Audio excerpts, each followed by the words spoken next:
जय स्वामीनारायण। दासना दास आप सबको रमा एकादशी की हार्दिक शुभकामनाएं। युधिष्ठिर महाराज ने कहा, हे जनार्दन, हे समस्त जीवों के संरक्षक, कार्तिक मास की कृष्ण पक्ष में आने वाली एकादशी का क्या नाम है? कृपया इस पवित्र ज्ञान को मुझे प्रदान करें। परम पुरुषोत्तम भगवान श्री कृष्ण ने कहा, हे नृपश्रेष्ठ, कृपया ध्यान पूर्वक श्रवण करें। कार्तिक मास के कृष्ण पक्ष की एकादशी का नाम रमा एकादशी है। यह अत्यंत शुभ है क्योंकि यह समस्त पापों की नाशनी तथा आध्यात्मिक लोक का मार्ग प्रशस्त करने वाली है। अब मैं आपसे इसका इतिहास व महिमा का वर्णन करता हूँ। एक समय मुचुकुंद नाम का एक महान राजा था जो कि इंद्र, यमराज, वरुण तथा असुर राज रावण के भाई विभीषण का मित्र था। मुचुकुंद सत्यवता था। वह सदैव मेरी भक्ति में सेवा में संलग्न रहता था। धार्मिक नियमों का पालन करने के कारण उसके राज्य में किसी प्रकार की कोई अशांति न थी। मुचुकुंद का पुत्री का नाम चंद्रभागा था जो कि एक पवित्र नदी है। राजा ने अपनी पुत्री का विवाह चंद्रसेन के पुत्र शोभान से कर दिया। एक बार एकादशी के दिन शोभान अपने ससुर के महल में आया। उसे देखकर उसकी पत्नी चंद्रभागा चिंतित हो गई। वह जानती थी कि उसके पति शारीरिक रूप से दुर्बल है, इसलिए पूरे दिन व्रत पालन करने में असमर्थ है। उसने अपने पति से कहा, मेरे पिता एकादशी व्रत पालन के प्रति अत्यंत कठोर हैं। वे दशमी पर ही ढोल नगाड़ों के साथ घोषणा करवा देते कि कल एकादशी है और कोई भी अन्न ग्रहण न करे।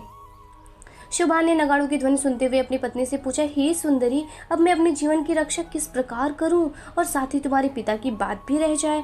ऐसा कोई उपाय सोचो। चंद्रभागा बोली, हे मेरे प्रिय पति, मेरे पिता के घर में तो एकादशी वाले दिन हाथी, घोड़ों आदि को भी अन्न जल नहीं दिया जाता, तो मनुष्य के विषय में मैं क्या ही कहूँ। तो फिर आप यहाँ पर एकादशी व्रत पालन से कैसे बच सकते हैं? जो कर रहे हैं कृपया शीघ्रता तथा दृढ़ता पूर्वक निर्णय लें। राजकुमार शोभना ने कहा, मैंने एकादशी व्रत पालन का निर्णय कर लिया है। जो भी होगा वह अच्छा ही होगा। शोभना ने एकादशी व्रत पालन करने का प्रयास किया, परंतु आध्यात्मिक व असहनीय भूख के कारण वह व्याकुल हो उठा।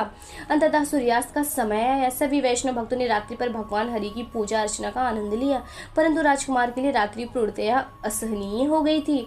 जब द्वादशी का सूर्योदय हुआ तो राजकुमार की मृत्यु हो चुकी थी। राजा मुचुकुंद ने दामाद का अंतिम संस्कार किया, परंतु उन्होंने अपनी पुत्री के संस्कार में भाग न लेने का निर्देश दिया। अतएव चंद्रभागा अपनी शुद्धता का पालन करते हुए अपने पिता के घर में रहने लगी। हे नृपश्रेष्ठ युधिष्ठिर, चूंकि शोभना की मृत्यु रमा एकादशी का पालन करने से हुई थी, अतः उससे प्राप्त पुण्यों के फलस्वरूप वह मृत्यु के उपरांत मंदराचल पर्वत की चोटी के राज्य का शासक बन गया। वह नगर देवनगरी के समान था। उसकी दीवारें रत्न जड़ित थीं। वह स्वयं भी रत्न स्वर्ण जड़ित आभूषणों से सुसज्जित द्वितीय इंद्र की भांति प्रतीत होता था। एक दिन राजा मुचुकुंद के इस राज्य का सोम शर्मा नामक एक ब्राह्मण तीर्थ यात्रा करते हुए इस नगर में यहाँ पहुंचा। राजा शोभना को देखकर उसे विचार आया कि यह राजा मुचुकुंद का दामाद हो सकता है। यह विचार करते हुए ब्राह्मण राजा की ओर बढ़ा। राजा ने उसे अपनी ओर आते हुए देखा तो उठकर प्रणाम किया और ब्राह्मण से उसका कुशल क्षेम, अपने ससुर, पत्नी तथा प्रजा के हित के विषय में पूछा। सोम शर्मा ने पूछा, हे राजन, वहाँ सब सकुशल है, परंतु मैं आपको यहाँ देखकर चकित हूँ।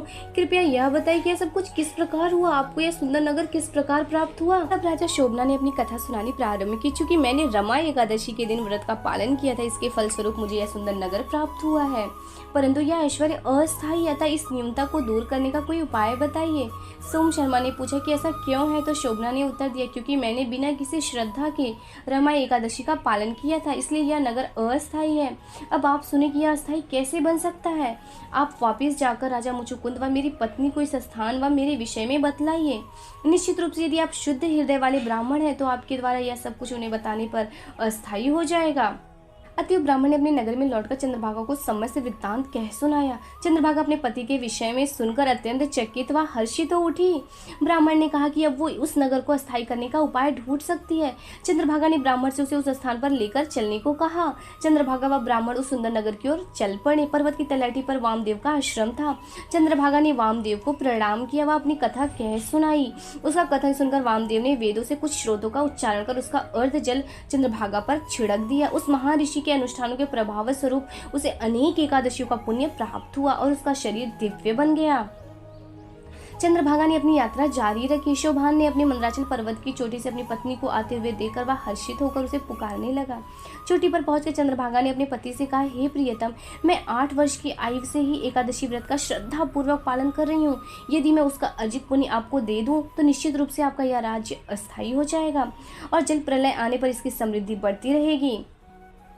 भगवान कृष्ण ने कहा, हे युधिष्ठिर, उत्तम आभूषणों से सुसज्जित चंद्रभागा ने दिव्य शरीर युक्त होकर शांति पूर्वक आनंद पूर्वक अपना जीवन व्यतीत किया। रमा एकादशी के प्रभाव से शोभान को देवलोक जैसा राज्य प्राप्त हुआ और वह अपनी इच्छाओं की पूर्ति कर पाया और दिव्य कामधेनु के समानों से अपनी असीमित आनंद की प्राप्ति हुई।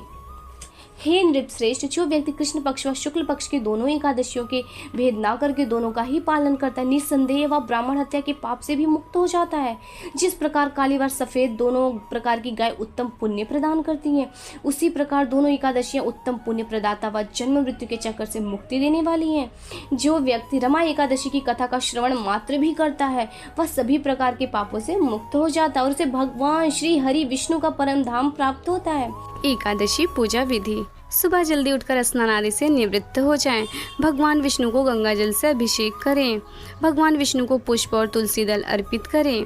घर के मंदिर में दीप प्रज्वलित करें। इस दिन संपूर्ण दिन व्रत रहें। अगर संभव ना हो तो थोड़ा फलाहारी ले सकते हैं। भगवान की आरती करें, भगवान को भोग लगाएं। इस पावन दिन भगवान विष्णु के साथ ही माता लक्ष्मी की पूजा करें।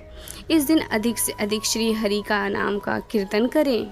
ऐसी ही और भक्तिमय कहानियाँ सुनने के लिए हमारे चैनल को सब्सक्राइब कीजिए। धन्यवाद। जय स्वामी नारायण। दास ना दास।